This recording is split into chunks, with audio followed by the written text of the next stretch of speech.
Let me show you how to make a cauliflower crust pizza, and it tastes so freaking good.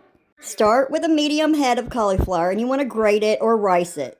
Can use a bag of riced cauliflower if you want to. Spread it out on a sheet pan with some parchment paper like you see right here. Spread it out as evenly as possible, and then we're just going to season it with some salt and pepper. You don't have to season it yet, but I like to season it on every layer so that it is really a flavorful pizza. And while the cauliflower is cooking, let's work on our toppings. I'm running out of food, so I'm just going to use ground beef and onion, and I like my onions to be caramelized, so I'm going to caramelize the onions. I let them cook down just a little bit, and then I add my organic ground beef. I'm cooking it with the onions, so it gives it more of a cheeseburgery flavor.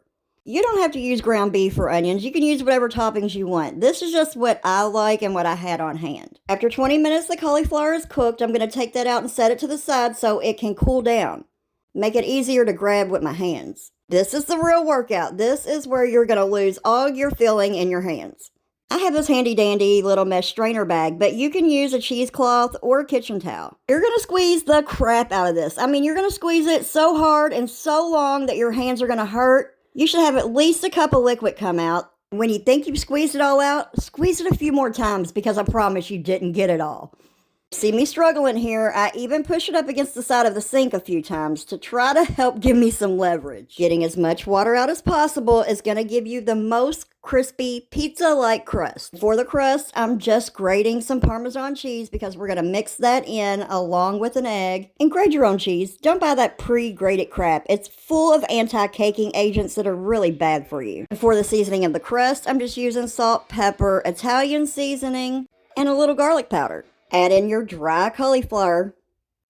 Crack your egg. I prefer brown eggs. I always buy organic so there's no added hormones. With the addition of all the spices and all the Parmesan cheese, you'll never know this was a cauliflower crust unless somebody told you. Press it out as evenly as you can. Pop it in the oven for about 20 minutes. After 20 minutes, it should look about like this.